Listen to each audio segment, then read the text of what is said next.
Well, what an event, ladies and gentlemen. What an event. This one, by the way, already tops off the first Misfits event by a fucking mile. Like, just everything was better. Like, from the production to the fights. The fights were absolutely amazing. I actually don't think they could have been any better. But yeah, we're gonna cover and go through each of the fights, starting off with...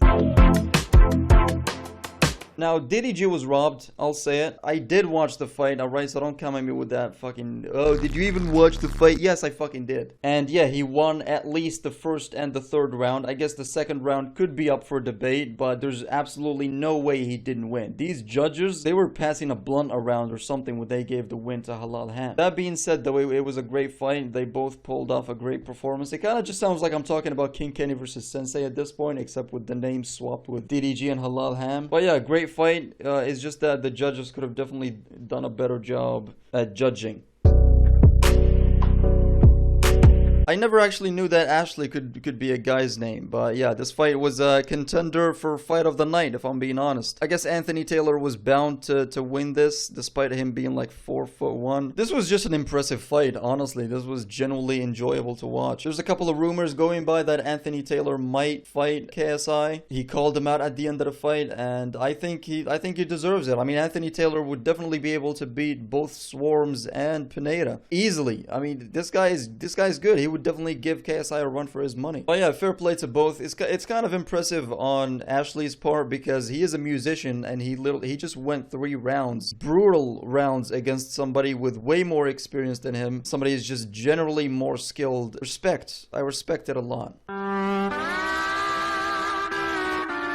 Yeah, the one that nobody was rooting for ended up winning. If you didn't watch it, by the way, pretty much what happened is that Keeley, the other one, she had some of the worst footwork I've ever seen. She was like just running around the ring like a wounded kangaroo. And yeah, just eating punches while simultaneously doing the Mr. Krabs walk. This definitely wasn't the most impressive fight in the entire event, but yeah, yay diversity, I guess.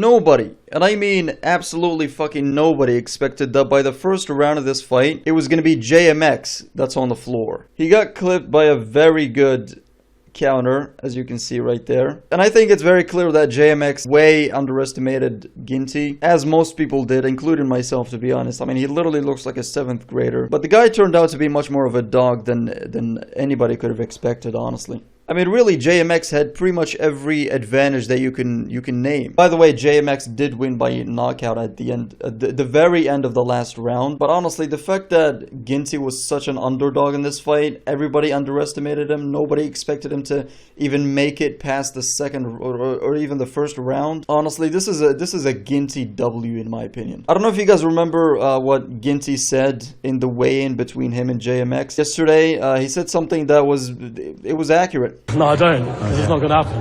It's going to be a tougher fight than you think. Okay.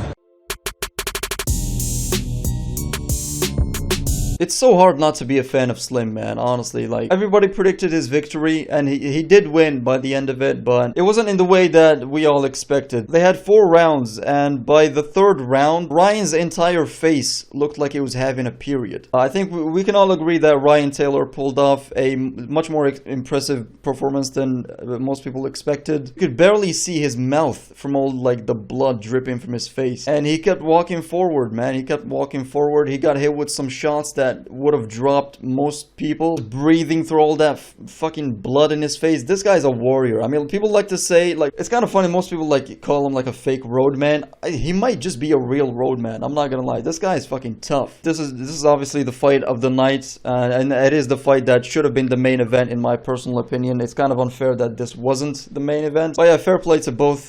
Fantastic sportsmanship at the end. As you can see here, they're both standing right next to each other talking.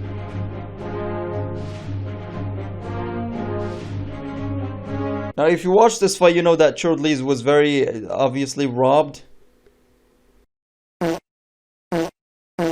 I just want to give praise to Cherdleys, honestly, for making the build-up to this event so much more entertaining. The absolute unhinged maniac, Jay from TGF, ended up winning. Very spectacular win, and congrats to him. And yeah, that's pretty much it. Great event, honestly. I've had so much fun watching this thing. And it's 1 AM right now. I just wanted to get this video out as quick as possible so I can go to sleep. And yeah, the fucking Prim bottle should have been over here, but I forgot it over there. Oh, and also, very important announcement on my Twitter. And when I say very important, I mean that. It's very important.